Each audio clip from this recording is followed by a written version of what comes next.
50 on this bull in Okeechobee. They also on another outmark this bull 45. Oh dear, oh dear. Woo-wee, that looks fun. Actually, it doesn't. I'm getting older now, and when I see anything that looks like it might hurt, I'm like, hell no, I ain't doing that. But good for them dudes, busting broncs and all. I'm sure the ladies love it. Oh my goodness! What a way to start the bareback riding. Come on, Utah, you're way too quiet. I'm at a PRC rodeo in just outside of Salt Lake City, Utah. There's macho men from all over the Mountain West trying to prove something to somebody, probably themselves. Some of these guys dodged tumbleweeds and rattlesnakes to get here. And there is a lot of chew being spit in that dirt. That is for real. I didn't think Utah knew how to bring it like this. But they do. Why do you like rodeoing? No, it's just something to do, and it's a good time. Love the people, love the horsemanship. Even though my date for the rodeo held on to a Bud Light, it was still a great night for real America stuff. And this was my first night in Utah, too. I spent nearly a week driving around Utah in the summer of 2023. There was a bunch of interesting shit I saw in Salt Lake City. But there was a whole lot going on in this state that I found novel and unique. I'm going to show it to you right now.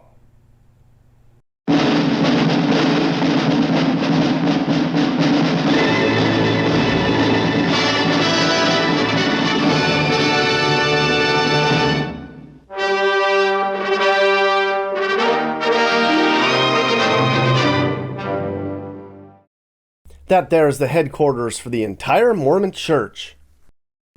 They're a big deal in Utah.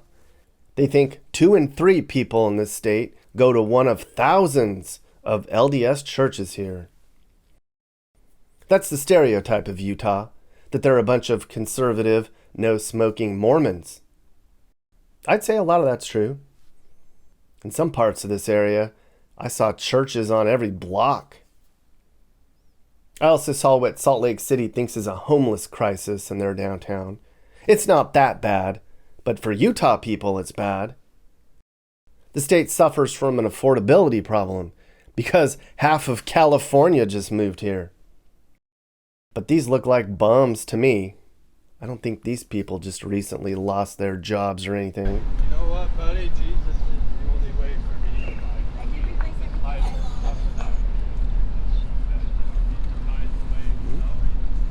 Salt Lake City's very gay. It's been called the gayest city in the country. 1 in 20 people here is gay, and it shows. I can tell you that. I saw a lot of Salt Lake City when I was here. I drove down to their smelly lake that they think will one day dry up and spew toxic dust all over everyone. That'll suck. Smells. Yuck. I drove around and saw the fancy parts of the area. And of course, I went to the bad areas. Utah people think this is their slums. We can all see that this is just a regular place. Just regular people trying to live a regular life. Good Lord, these people are in a bubble. Overall, Salt Lake City is a very nice, clean place. For now, until it's ruined by all the newcomers. 2/3 of this state lives in this general area. And there's a lot of energy here. I can verify that. But I wanted to get out of LDS land and see the rest of Utah. I mean, it's a big state. There's more to Utah than just lake land. So here's some of that trip.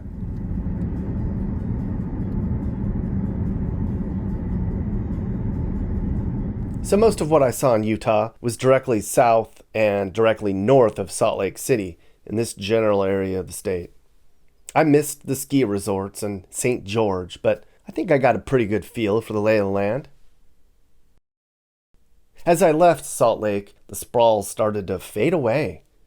Once you get out of the Salt Lake City area, you leave most of the population behind you. It's kind of nice too, because they are terrible drivers. I can promise you that. About a quarter of Utah is made up of mountains, most of which are the Wasatch Range. I spent most of my time in the southern end of this range. It's really pretty down here. The biggest mountain peaks in this part of the state are about 3,000 meters. JK, you don't know what that means. That's about 10,000 feet. I still saw snow on top of the mountains, which was pretty cool. Seeing snow in early July like this. I also saw that when I was coming in for a landing when I first got here. I was like, what? That's snow up there. I think there's parts of some of these mountains that never not have snow. Imagine that. Like we're in Greenland or something. Talking about the weather here is a sure way to tip your hand about your politics. But nobody can deny this area has been in a drought for a while. Everybody's worried about the future of water here. It goes all the way down to Mexico, the drought does. Anyways, right before we were here, they got a bunch of much needed rain, so it was really green on the Utah hillsides. But by the time I got back into Utah a month later, most everything was brown. I'll show you that later. While obedience does protect us from spiritual bondage and the misery associated with sin, it doesn't bring us a life without challenges. Okay, maybe I didn't get out of Mormon land. The local stations were still pulling in Mormon radio, practically to New Mexico. The first place I came to outside of LDSville was Little Soldier Summit, population 12. It's in a pass at the end of Utah's mountain chain, way out in the middle of nowhere. Look at it. I think the whole town is off a single turn off the main highway. I knew Utah was a conservative state, but after spending 3 days at the Capitol, I wasn't so sure. And then I left that land, and I was like, okay, well, there you go, Utah. I went into their little convenience store to see what types of things they had in here. And this was an immediate change of culture from what's going on in the Salt Lake City area. Like, big time change. It's a lot more redneck down here, I'll tell you that. I also saw a lot of local beef jerky in stock in the local convenience stores. I'd learn a lot more about local beef jerky the next day. Here's what the southern Wasatch Mountains look like in Utah. Very impressive cliffs, I have to say. And then at the end of the mountain pass, the first place I came to is a super cool little town called Helper. You're pretty much at the beginning of the Utah desert at this point. Everything south of this mountain pass is pretty much tumbleweeds and rattlesnakes, all the way to Mexico and beyond. Helper has 2,100 people, and it sits at the edge of the Book Cliffs, named for the hillsides that kind of look like books laying on their sides. See it? Homes here are in the low 200,000s, and that's pretty cheap, because all over LDS land, it's very expensive. But down here, not so much. Kind of neat little place that looks clean and safe to me. Way too hot and dusty and desolate for my tastes. But I guess I can see why people think this is a place they want to live. Maybe older people. Kids would be bored, I'm sure.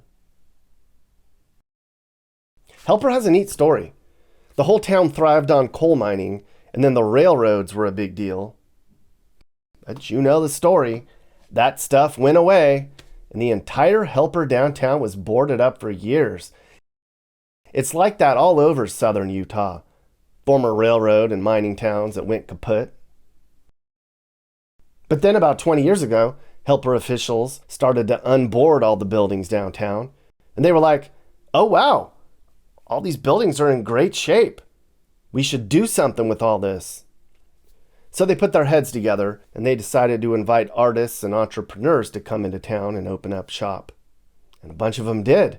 And now, Little Helper's the premier arts town in the state of Utah. I had no idea about any of this when I got here. This was just the first place we came to when we got out of the mountains, so we stopped. I learned all this helper knowledge when I went into a local art gallery and happened to talk to the woman in town who knew all about it. What luck, right everyone? And so Helper sort of was able to reinvent itself after railroad and mining had declined. And they were trying to find different ways to be sustainable, and fine arts is one of the great ways to do that. Tell me what it's like in a little small town in Utah. What's the culture like? What do people value? Utah's Helper's really different than a typical Utah small town. Helper had 27 different languages spoken at the turn of the century. And because of all the immigration here for mining and railroad, so it's a blue-collar town, and it's kind of rugged. And the thing that is really great about the people here is their sense of personal independence, their sense of freedom and a personal way of thinking, acceptance of basically everyone in their circle. And this is really a wonderful community because it's also very connected to nature. And so the coal miners, everybody sort of has a connection to the earth.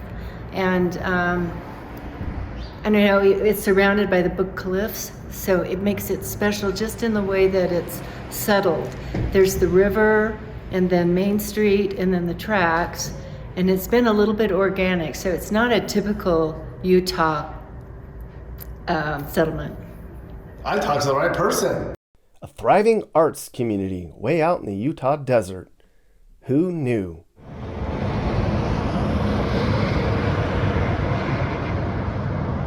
Of course, you can always get a real feel for a place when you go into their local grocery store. Theirs is called Pick and Rail Market. I think that's a play on the whole mining railroad history here. Looks like a regular small town grocery store to me. The kind of place where the cashier knows the type of cigs you smoke. But wait, where's the beef? Isn't this kind of cowboy land? And where's the cupcakes? Well, we know where those are. In Salt Lake City. That's where. LOL emoji. Also in town, there's a cool place called Souvenirs, Rocks, Crystals, which I think has souvenirs, rocks, and crystals. But I wouldn't know for sure. I really wanted to talk to the storekeeper about local rocks and other geological considerations, but nobody was there. Look at all those crystals and rocks that I can't go in and look at. Dang. Uh-oh. YouTube guide just busted somebody for not opening on time. And of course, on the edge of town, way up on the bluffs, Helper has an LDS church. There isn't much around here. The whole area is really rocky and isolated from the rest of the state. In the summers, it's usually 100 degrees every day. But what a neat story about a small town that was headed for obscurity, that was able to turn itself around. We need more visionaries and people to care and invest in our aging small towns. Huh? So as you can see, most of Utah is very deserty. Technically, I think 1/3 of Utah is desert, but it seems like a lot more than that. Seems like everywhere away from the lake is covered in land like this. Right now we're on US Route 6, by the way. It's super hot in the middle of summer. It was like 95 the entire time I was down here. But it's a very dry heat, which is nice. It's not humid. Winters can be very cold and windy, though. Super cool landscape down here. Drought or not, I think it's looked like this for millions and millions of years. I think there's even dinosaurs buried in some of those mountains. We were driving way out in the middle of nowhere on parts of road where you're allowed to go 100 if you want. And then we flew past this interesting find. I was like, turn around! It's a beef jerky stand, I think, right on the side of the roadway. Rocky J's Jerky.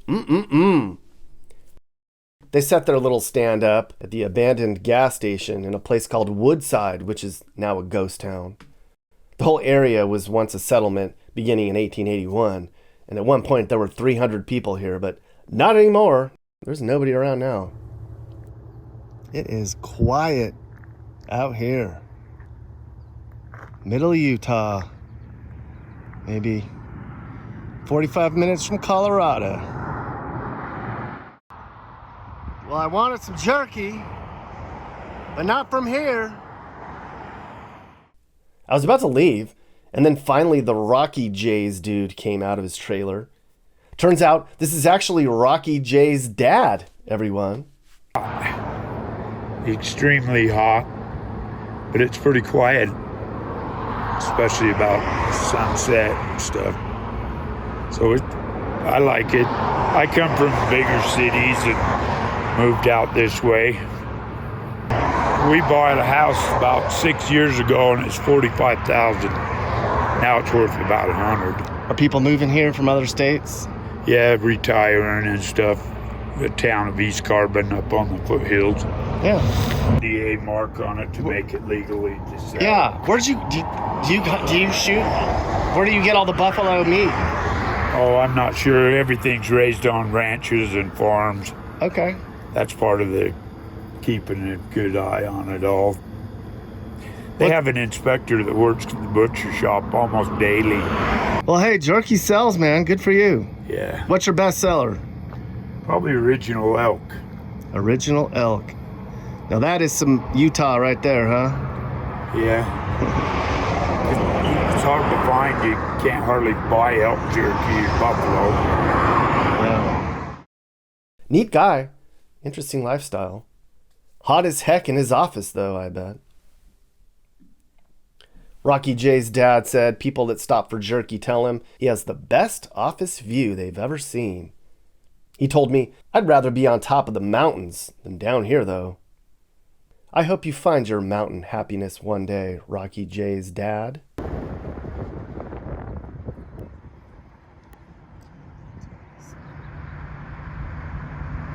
There's a lot of hot and dusty towns to see in Utah.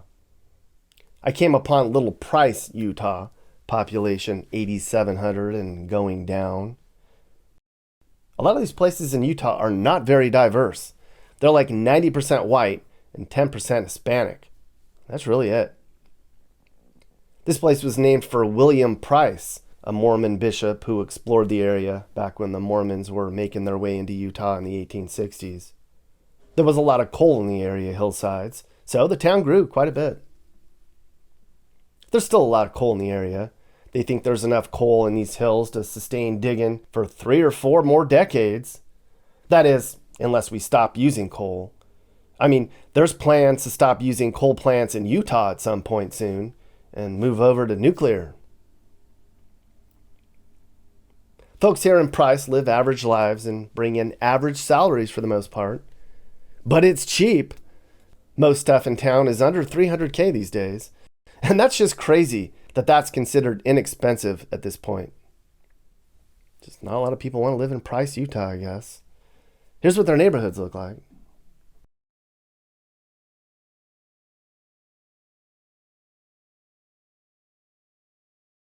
I'm sure there's probably enough things for people to do here. Not for me. However, food-wise, this corner looks somewhat appetizing. Huh? Here in Price, you got a lot of options. Mexican food. We got the Country Kitchen Steakhouse and the Cowboy Kitchen Steakhouse. I picked Cowboy's Kitchen. Great home-style cooking. Cowboy messages. I'd sure see a lot more of that once I got into the real cowboy country, also known as Wyoming. Little steakhouse in the middle of nowhere, Utah. My kind of place. So I was just walking around taking video of the restaurant, and the owner of the joint was just sitting there watching me. He was like, go ahead, record whatever. I mean, you didn't ask, but feel free, get whatever you need. So I walked over and told him about the road trip, and he was like, oh, let's talk. So we chatted for a bit. Wellington's pretty good to live here until they put I-15 right down the front door here. used to be really laid back. When we was kids, you used to go out and play in the middle of the street, and now I've been here since '72. We opened this place in '72. How's the place changed over time? Well, it was a honky tonk when we opened it up. There was about 5 deep at the bar and bands on Friday and Saturday night and tons of drunks, and now we're just a steakhouse. I'd have eaten here, but I had to get back onto the saddle and all. As you make your way towards New Mexico, there's more sand and cliffs, and more sand and more cliffs. Look at some of these satellite views of what this area looks like. Not a lot going on in any direction, just small little towns scattered throughout. A lot of Utah is hot and dusty and rural and poor. I'd imagine this would be a great place to land a UFO, huh? That's called foreshadowing, everyone. A few hours outside of the Cowboy Kitchen place, I came to a Love's. And not just any Love's, this was a double Love's. Never seen that before. Pro tip, when you come to a filling station in the middle of the desert, it's always best to top off, because you never know where the next one will be. If you don't know what a Love's is, it's basically a giant gas station with bad-for-you food, trinkets, some clothing, and showers for the hard-working truckers. They're all over Middle America. If you haven't been into a Love's, you should totally go and see one day. A good Love's will have these giant windshield sponges with the soap filled up. Some of them don't have the soap, and it's a big letdown. There's something about summer at a gas station in the middle of nowhere that I just really like.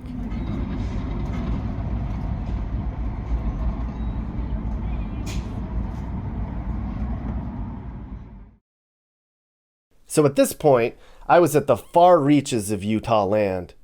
A lot of the stuff down here is long forgotten for the most part. Green River was a stop down here. It's a little speck of a place with about 850 people, which is down about 20% in the last 10 years.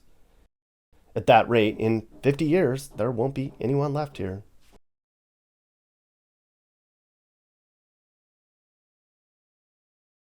The river here has a green tint to it because of the soapstone along its banks. Supposedly, I didn't see it. This was also a former railroad hub back when trains were far more important. There was also a lot of uranium mined here for a long time.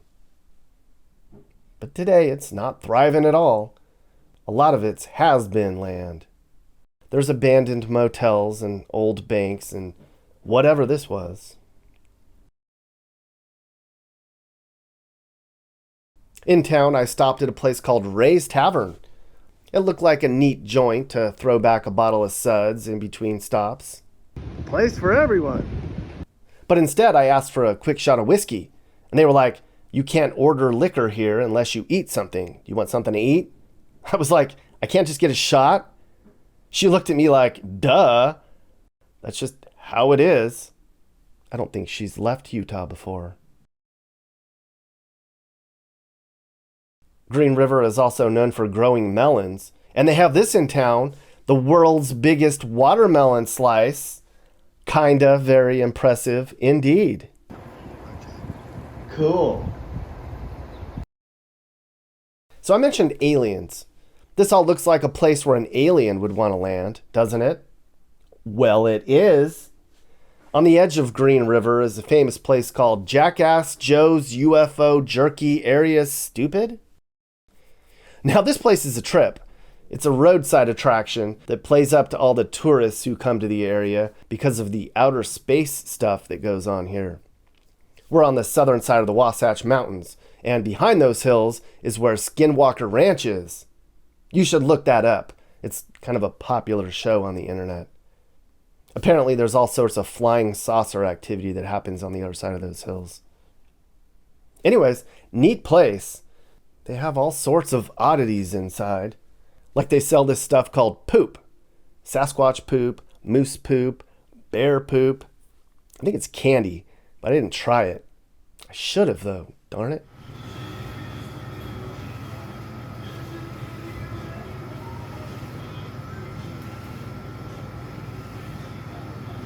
Oh, you should get this. Huh?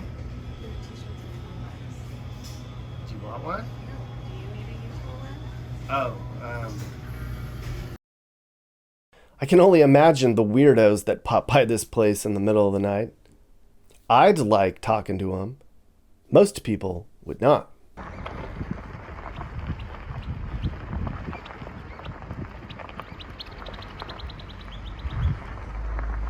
One of the weirdest places I saw in my Utah adventures was a place called Thompson Springs, population 99. They can't just get one more person to move here? I've seen my share of odd desert communities, but this place is up there. It's in just about not even Utah anymore as you can get. Like, after this, there ain't shit till you get to some farms about an hour away in Colorado. Like a lot of the other places I've shown you, this too was a former railroad stop. Folks started building houses here in 1893, and then they started mining coal nearby. You probably could have guessed that based on how the place looks these days. Just slowly disappearing right before our eyes.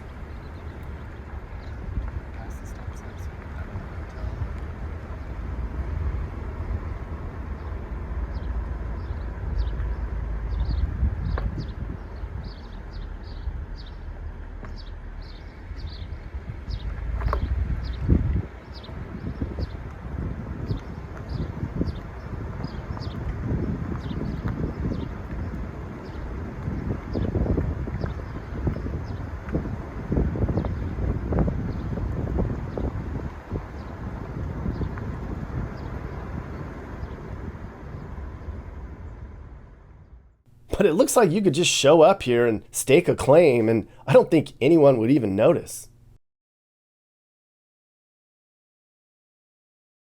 Now, this trip wasn't about seeing national parks, but Utah has plenty of them. I read somewhere that only California and Alaska have more national parks than Utah. I'm bringing that up because I didn't go to a national park. Sorry. But I could see them from the road. At least this one. Way off in the distance is Arches National Park. It looks like this when you're closer. I could have also taken an hour detour south to the town of Moab, but it's sort of not that nice of a place from what I've heard. The town is kind of beat up and expensive at the same time, if that's possible. Maybe next time. But instead, I went to a ghost town called Cisco. It is right on the Colorado border. And this place is neat.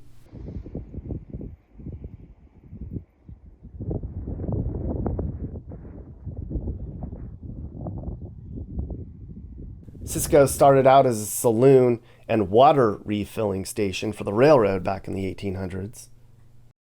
I bet there were a lot of fistfights in that dirt, and probably some horses wrangled too. There's a few people who live here kind of permanently, kind of not. Nobody really knows exactly who lives here now. I could hear some music coming out of some of the homes. I heard that people inherit these houses, and then they just live in them. Like grandma dies, and they're like, I'm just going to move out to Cisco. Getting a little chunk of land out here, it's not that expensive. The problem is getting somebody to sell it to you. Nobody plows here in the winter. There's no running water. If there was running water, people in town said this place would be booming. Well, the lady in town said that. She runs the general store in town. She didn't want to appear on camera, but we talked to her anyway for a minute. Okay. This place has really changed. How? A lot of the buildings are gone because of the wind. Uh-huh. The wind out here gets up to 30, 35 miles an hour. Yeah. So it'll just tear things apart. Right. You know, because it goes all day. It is relentless. It goes all day.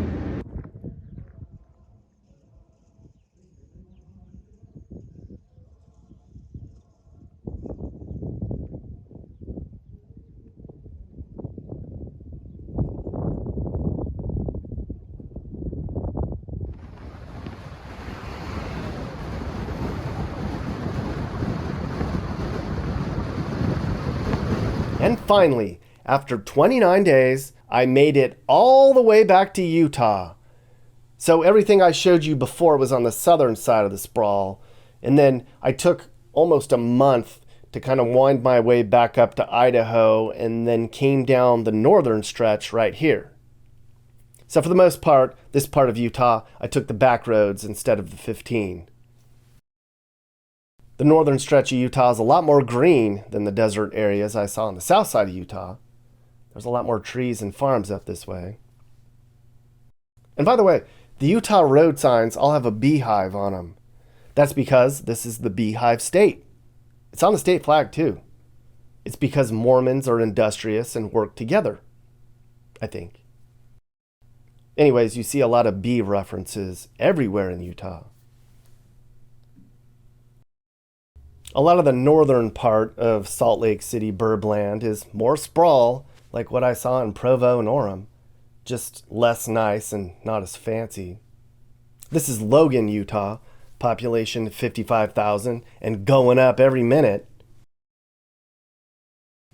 This was the original home of BYU until it moved 2 hours south. Utah State makes its home here today. A majority of folks in Logan are average earners, but there's a fair amount of poverty here. And homes here are now under $400K for the first time in years. I've talked about the dwindling home prices in Utah in other videos. Salt Lake City hosted the Olympics in 2002, and after that happened, the whole area blew up. And then the entire state of California decided they wanted to move here. So houses in Utah have been way overpriced for a long time. But it seems like the getting was good. They're coming down to reality a little bit more around here. They keep putting houses in all over the place. There's just lots of construction. Some say too much. But I guess it's a good problem to have. And off in the distance, looming on the horizon, are more Mormon churches. And here's another one on the side of the highway. In another video, I showed you the vast number of sugar stockpiles in town. Mormons can't drink or do other bad things, but they can eat sugar, and they eat a lot of sugar. And as soon as I got back into Utah from Idaho, I started to see all the sugar outlets again. Sugar monsters they are, I tell ya. Further down the road is Brigham City, Utah. This is a nice looking downtown, huh? Brigham City is also growing a little bit, but not as fast as Logan or Ogden. There's 20,000 people here now.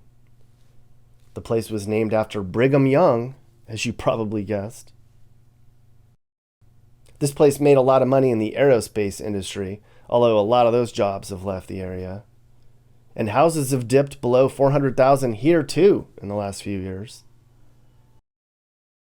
And the Mormon Church again dominates the skyline here. And get this, for some reason, an online magazine that people read called this the best place in the country for a kid to wake up on Christmas morning.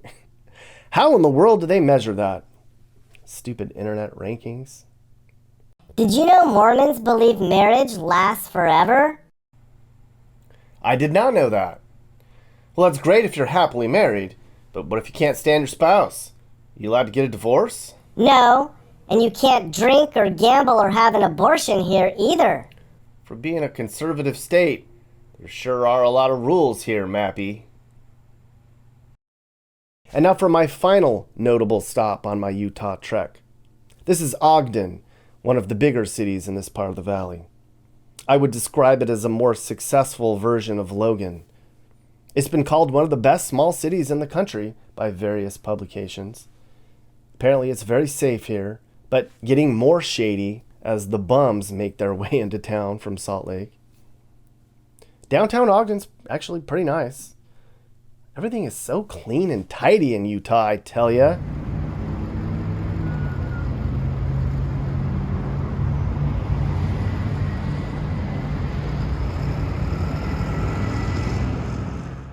And yes, one more church is the biggest building in town example. Ogden Mormons have a lot to be proud of, I guess. Look at that building. And since I was here, I had to check out a restaurant in town called the Prairie Schooner. Look at this place. You get to eat in a real prairie schooner, like they did back in the day on the Oregon Trail. Except this looks a lot more comfortable than what the prairie pioneers had to endure. I can imagine this is exactly what it felt like to sit down for a meal along the harsh, dusty stretches of this fine nation. Incidentally, this marked the end of my road trip. Not just the Utah part, the whole trip. It had been 32 days of driving around the Mountain West, and boy does the rental look like it. And that is 5,300 miles of bugs. I gotta give a shout out to the multitude of bugs that sacrifice themselves for your enjoyment. Had to be done. Hopefully when they make it to bug heaven and God gives them their first phones, they subscribe to this channel, 'cause they're on the internet. Are you looking to move and need advice? I do consulting. That's right. I'll sit down and talk about where the next perfect place for you and your family should be. I do it all the time. Together, let's find you a new home that's safe and checks all your boxes. And I can also help you find your new house, too. Email me and I'll work with you on not just helping you figure out where to move, but I can help you find your perfect home, too. That's right. I know awesome, reliable agents all over the country, and I'd love to connect you to somebody who can help you search for that perfect home. Hey guys, if you learned something new about America or what it's like to live in America, great. You should think about subscribing and turning on your notifications. You can also click one of these videos or playlists for more. This is Sage, Nick's manager. This has been a Corner House Entertainment production.